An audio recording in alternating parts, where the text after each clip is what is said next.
Panther turrets cross-section during the Second World War, the German army gained renown for their fast-paced maneuver warfare, which allowed them to overrun entire nations in short order. After their initial successes, however, the Wehrmacht found itself on the defensive.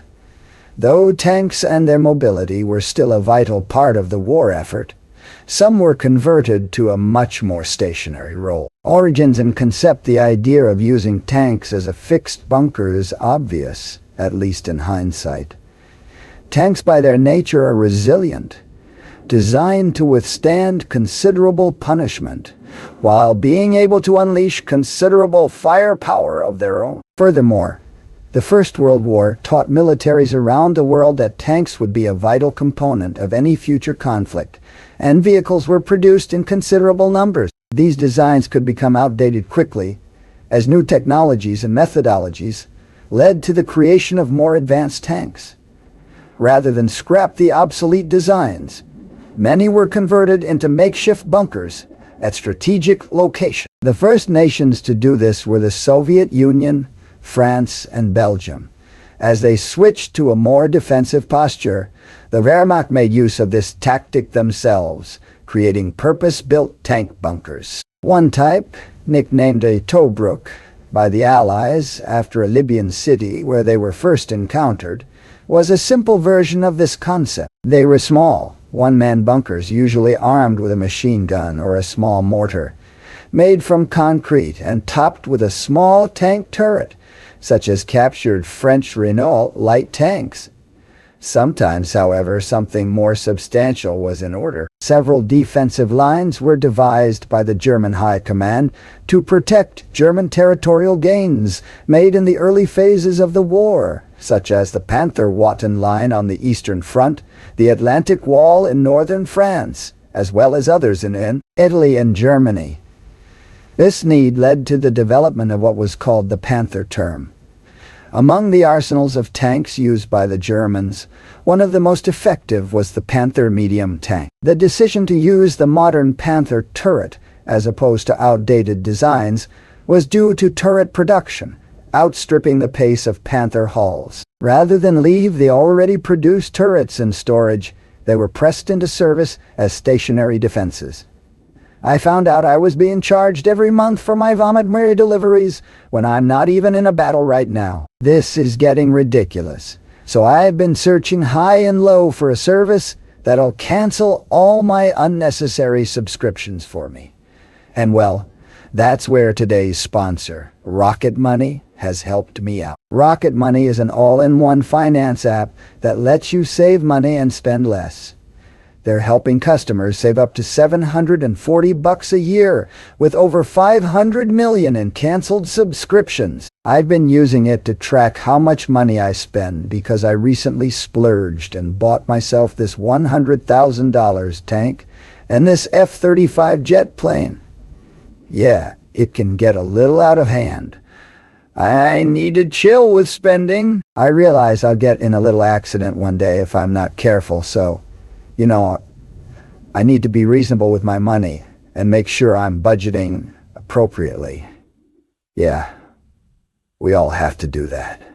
It's important. Rocket Money can also help you monitor your credit score, which is beneficial for so much of your life too. So, if you want to save more and spend less and join the 5 million people that are using Rocket Money, use the link in the description down below to join right now, or go to rocketmoney.com, simple history, to get started for free. You can sign up for a premium membership that has even more benefits, or you can start today for free by going to rocketmoney.com, simple history.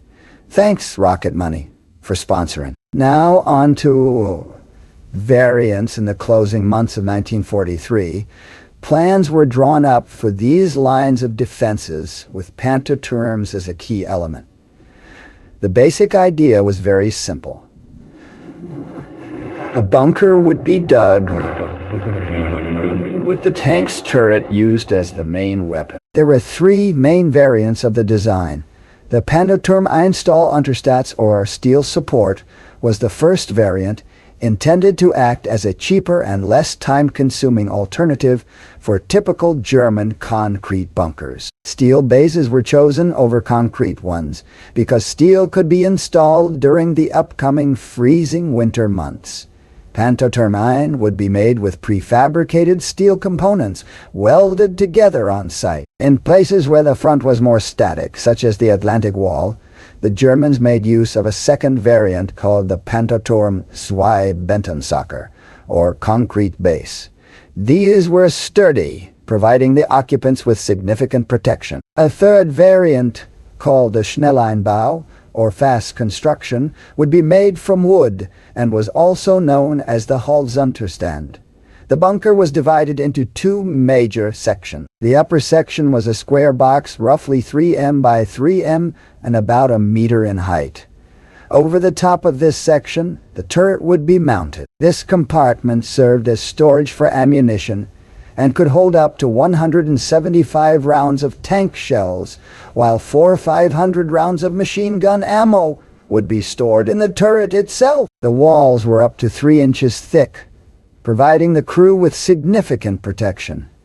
Underneath this upper chamber was a lower section. It was larger than the fighting compartment, around 6 feet in height, and was itself divided into different compartments. The first was the living compartment for the crew, which consisted of a commander, gunner, and loader, and had folding bunk beds and a stove that doubled as a heating system, which was attached to a flue for ventilation. Another section served as general storage, mostly for machinery and other odds and ends needed to maintain the bunker, and housed a 2-horsepower motor which powered the turret, a 150-amp battery, and a compressed air tank. The compressed air was needed to vent the barrel after firing, or the bunker would overheat, forcing the crew to open the hatches for sufficient ventilation, defeating the purpose of a sealed bunker. At the rear of the compartment was an escape hatch, which led to a vertical shaft, equipped with a ladder for access to the outside. Normal entry to the bunker was through a slit trench, which could measure up to 40 feet behind the installation. These were often connected to a much more extensive trench system. Turret and armament for the most part, Panther OSE and OS. Turrets were used for the role of stationary bunker. The Panther tank, regardless of type, utilized a powerful 75 mm.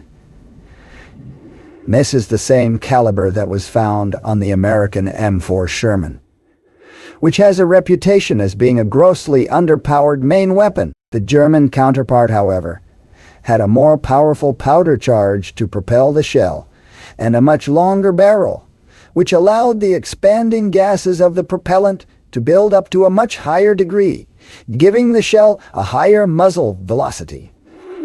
Because of this, the main gun could rip through all but the toughest armored vehicles.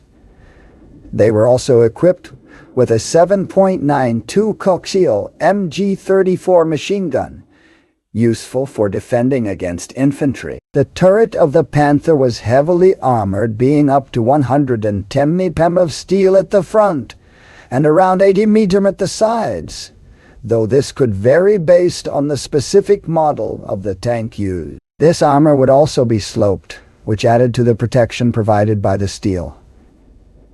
In addition to using the OSFD and OS, Panther turrets, dedicated turrets were created. Based on the Panther designs, these were designated Panther Ostwalturm and were simpler in design than those placed on actual tanks. The name roughly translates as Panther East Wall Tower, as they were initially intended to be used on the Eastern Front.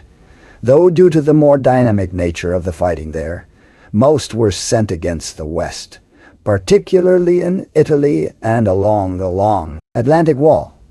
Some were also improvised during the defense of Berlin in the final stages of the war. Panther turrets in combat. Panther turrets would be arranged in groups of 12, with interlocking fields of fire, and connected to a larger defensive network. They would be positioned at strategic locations, ideally on elevated ground, though not at the summit, but slightly lower to decrease the silhouette. When properly installed, the Panther bunkers would have a low profile and could be camouflaged, meaning they could surprise an advancing enemy, and if discovered, were difficult to hit. The thick, sloped armor meant that even direct hits could potentially glance off.